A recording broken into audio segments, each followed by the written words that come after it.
Olá, eu sou o Gabriel e esse é mais um vídeo do Praise the Game. Em 2012, era lançado um título bastante divisivo que chegou a cunhar um novo gênero. Dear Esther trazia a proposta de um jogo que não apresentava desafios explícitos. Por meio de uma câmera em primeira pessoa, o jogador caminhava ao longo de uma ilha abandonada em direção a um farol, enquanto ouvia a voz do narrador contando sobre a sua vida e aquele lugar. A única possibilidade de ação era caminhar. Não havia nem mesmo itens para se encontrar. O level design permitia você explorar os lugares ao seu próprio ritmo e oferecia uma narrativa ambiental, mas mantinha-se inteiramente linear. Jogadores mais atentos iriam perceber aparições sobrenaturais que surgem distantes do cenário por breves momentos. Dear Esther era um experimento narrativo. Você caminhava enquanto ouvia uma história. E mesmo assim acabou por influenciar toda uma geração de jogos. Foi daí que surgiu o termo Walking Simulator, os simuladores de caminhada. E apesar do tom pejorativo a princípio, a adoção do termo pelo público foi inevitável e não restou senão abraçar a nomenclatura. Depois dele tivemos jogos como Gone Home, Everybody's Gone to Rapture, Firewatch, Tacoma e um dos meus preferidos, What Remains of Edith Finch. Se tem um aspecto notável que Dear Esther apresentou, ou melhor, reapresentou ao grande público, era que jogos, afinal, não precisavam ser vencidos. E talvez daí venha a maior confusão. É claro que há diversas características que compõem um jogo, mas a experiência do jogar não é definida por uma mecânica em si. Por exemplo, se existe um sistema de pontos. A experiência acontece quando ela está inserida e estruturada dentro de um sistema, ou seja, um conjunto de regras. Uma estrutura tradicional de um jogo apresenta desafios a ser vencidos a fim de alcançar um objetivo estabelecido. O jogador precisa se esforçar para chegar a um destino. No entanto, a satisfação de vencer no jogo não vem da condição de vitória propriamente dita, mas sim como um resultado por ter chegado até lá. Uma vitória repentina e merecida não vai trazer satisfação alguma. Jogos com aspectos de simulação, como Project Zomboid, em que o jogador é colocado num apocalipse zumbi, não há objetivos definitivos que impõem vitória. O jogo apenas diz que você precisa sobreviver e a partir daí o próprio jogador estabelece seus objetivos. Encontrar um abrigo, saquear um shopping, consertar um carro, montar um acampamento na mata, entre diversas outras atividades. É toda uma questão de qual delas vai prover os melhores recursos para se manter vivo por mais tempo. Em Flower, você controla o vento e se aproxima de brotos que desabrocham em lindas flores ao fazer contato. As flores vão embelezar o campo e revitalizar a folhagem seca. Não há sistemas de pontos, desafios que vão testar suas habilidades, nem um estado de jogo que aponte uma derrota. Ainda assim, você se sente um agente ativo ao provocar a transformação do cenário e colaborar até mesmo com a música ao tocar notas musicais enquanto passa pelas flores. Essa harmonia entre as sensações, utilizando música, visual e a velocidade, é que traz um sentimento de prazer. Não é sobre se satisfazer com uma vitória. Em Cities Skyline, você cria sua própria cidade. Sem nenhum objetivo definido, você planeja o que vai ser construído, quando e onde, e a forma como a metrópole vai ser administrada. A cidade mais bonita, a maior cidade possível, ou talvez recriar uma cidade real. Ainda que você se guie pelas necessidades ou mesmo nível de satisfação dos próprios moradores, você tem a liberdade para seguir suas próprias metas. Fica evidente que muitos jogos não apresentam uma condição de vitória explícita, formalizada por um conjunto de regras, mas mesmo assim os jogadores se satisfazem com o resultado de suas ações. Isso acontece por causa do que o game designer e escritor Brian Upton chama de posições privilegiadas. Em um ambiente de jogo, nós jogadores escolhemos ações que nos aproximam dos objetivos. Pular sobre uma plataforma para não cair em um buraco ou derrotar um grupo de inimigos que bloqueiam um caminho. Quando finalmente alcançamos um objetivo, seja adquirir um item, um novo poder, ou mesmo vencer aquele chefe, o jogador chegou em uma posição privilegiada, um lugar desejado naquele ambiente de jogo. Esses lugares podem ser entendidos como estados de jogo, que nos beneficiam ou nos trazem prejuízos. Estado de jogo é nada mais que uma configuração específica do ambiente de jogo, um resultado das ações do jogador. Essa configuração pode ser uma que libera a próxima fase, ou aquela que traz a tela de Game Over. Então, quando jogamos, queremos fazer as escolhas que nos levam às posições privilegiadas, estados de jogo que nos favorecem de algum modo.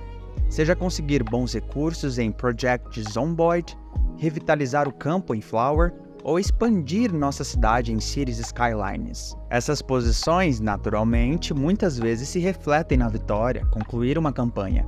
Mas em outros casos, essas posições não são sobre vencer desafios. Já vamos continuar, mas você já deixou o seu gostei? É fácil e rápido e você ainda colabora com o canal. Obrigadão!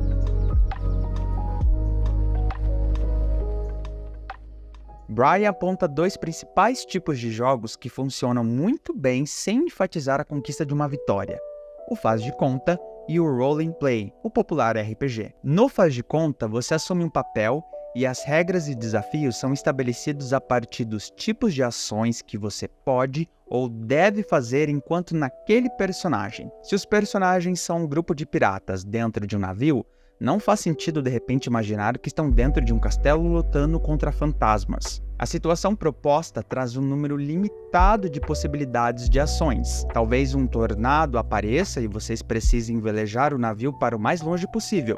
Ou um navio inimigo alcance o de vocês e uma batalha comece. Mas perceba que vencer ou não esses conflitos não é tão importante, porque o grupo de participantes tem controle total dos desdobramentos. A satisfação nesse tipo de jogo vem da coerência, ou seja, as posições privilegiadas não são aquelas que trazem a vitória, mas aquelas que reforçam a fantasia. Ser um pirata é agir como um. Sacar um canhão laser de dentro do bolso certamente lhe traria vitória contra os inimigos, mas provavelmente não faria sentido nesse contexto. Essas premissas do faz de conta foram assimiladas pelo Role and Play. A principal diferença entre os dois tipos de jogos é que no RPG existe uma estrutura de regras mais formal e definida. Então, uma resolução de conflitos, por exemplo, não se resolve de forma arbitrária, mas por critérios mais objetivos, como um número maior num lance de dados. O famoso alinhamento, uma mecânica do Dungeons & Dragons, que permite o jogador selecionar inclinações éticas e morais, vai definir o comportamento e atitude do seu personagem, e, consequentemente, o julgamento que os outros têm sobre ele. O mestre cria uma campanha apresentando situações que devem ser encaradas idealmente pelas perspectivas estabelecidas para o personagem. Um jogador que decide se sacrificar para que o grupo derrote uma ameaça não faria sentido se o objetivo fosse apenas vencer, porque na prática ele está perdendo, é fim de jogo para ele. Entretanto, o sacrifício pode ser coerente dentro das relações interpessoais que foram criadas e da personalidade que foi assumida. É por isso que essa escolha de ação também consegue ser bastante satisfatória, porque ela é uma recompensa de uma motivação por um desenvolvimento narrativo. Porém, mesmo em um RPG, existem sim aqueles jogadores mais interessados em enfrentar e vencer desafios para alcançar os objetivos. Essas diferentes expectativas são o que chamamos de agendas. O porquê você joga e o que você espera receber dessa experiência é de extrema importância para saber o quão divertido um jogo vai ser para você. O game designer Ron Edwards categorizou 3 principais agendas que os jogadores de RPG costumam adotar. Em uma tradução literal, podemos chamar as agendas de gameista, simulacionista e narrativista, conhecida como a teoria GSN. A agenda gameista representa a motivação mais dominante e óbvia, a de vencer desafios e ganhar o jogo, matar os goblins, cortar a cabeça do dragão e pegar o tesouro. Já a simulacionista, o importante é manter uma conformidade entre os elementos pré-determinados, ou seja, o foco não é conquistar a vitória, mas sim participar de uma experiência que se desenrole de forma coerente ao contexto e às regras. É comum que os jogadores estejam mais interessados em recriar ou mesmo se inspirar em uma situação real ou fictícia. Além disso, como o nome sugere, é o apelo de jogos com aspectos de simulação, já que o jogador espera que a situação proposta pelo jogo, seja um apocalipse zumbi ou sobreviver numa selva com canibais, traga elementos que reforcem essas premissas. E a agenda narrativista promove uma atenção à estrutura narrativa, de como ela se inicia, como os personagens se desenvolvem, as decisões que são tomadas para enfrentar os conflitos e a transformação dessa persona com a resolução dos problemas. O porquê você está lutando contra os goblins e caçando um dragão, Que forças e fraquezas internas te ajudam ou atrapalham? De que forma você mudou depois que conquistou o tesouro e agora volta para casa? É importante ressaltar que essas agendas trazem ideias gerais de comportamentos e que nenhum jogador necessariamente é orientado apenas a uma agenda. Todas essas motivações aparecem em menor ou maior grau em cada jogador. Além disso, vale mencionar que esse modelo que classifica tipos de jogadores e suas experiências não é único, pelo contrário. Existem diversos outros que abrangem diferentes gêneros, por isso eles merecem um vídeo mais dedicado. Agora, para esse, vamos ficar apenas com a GNS. Então, como tudo isso se relaciona com os simuladores de caminhada?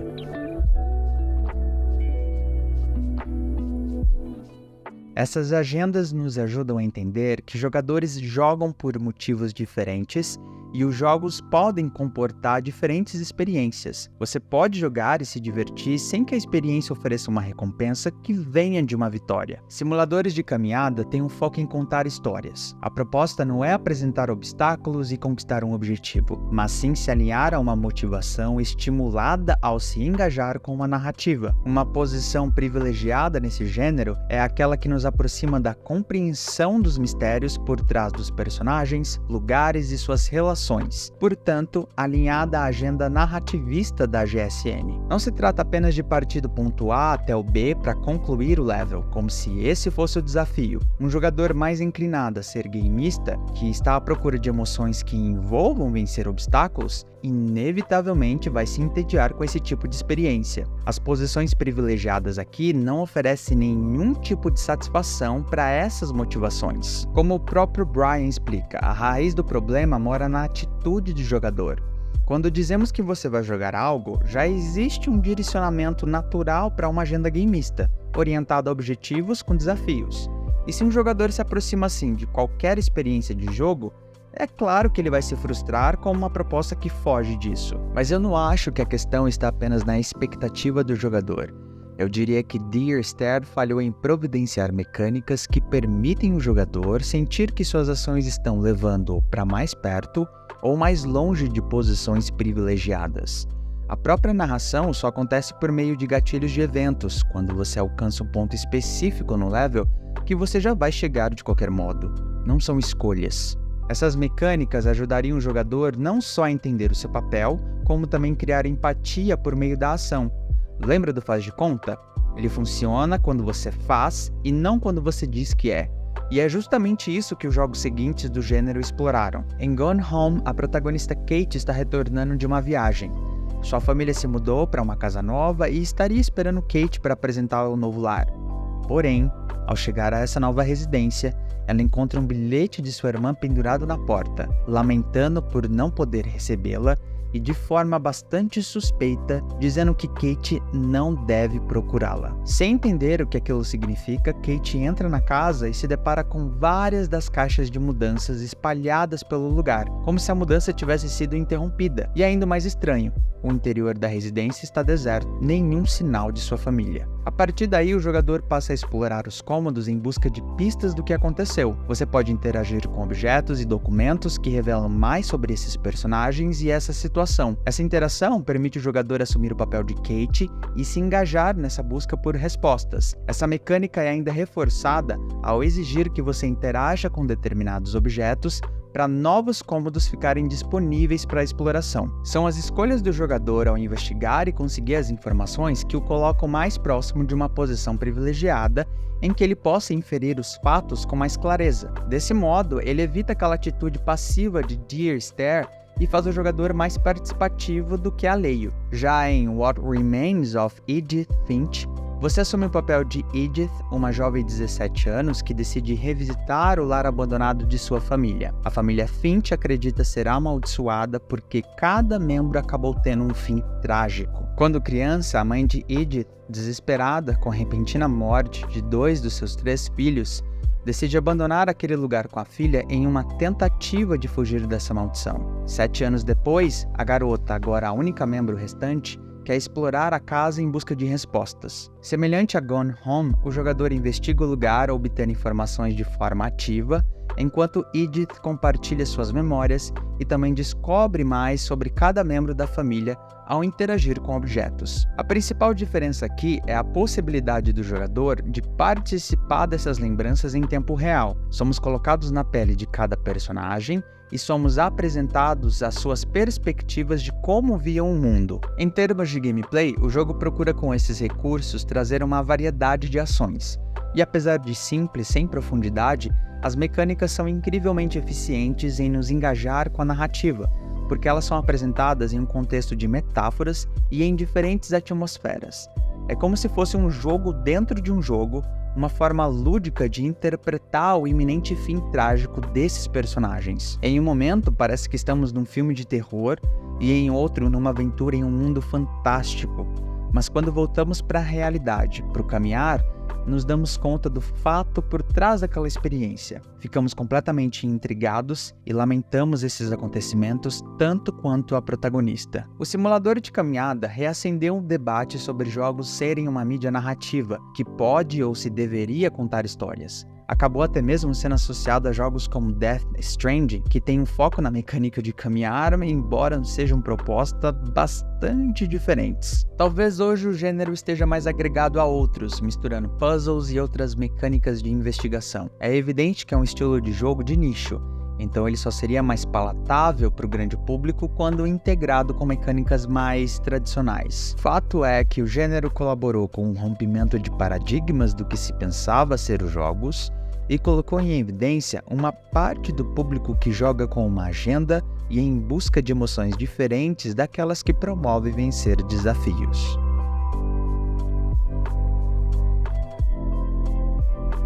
E chegamos ao fim de mais um vídeo, um tema muito pertinente e espero ter agregado a discussão e sobre o que você pensava a respeito. Se você gostou do conteúdo, eu vou pedir como retribuição para você deixar o seu gostei, e se ainda não se inscreveu, é só clicar no botão inscrever-se abaixo. Um abraço e até a próxima!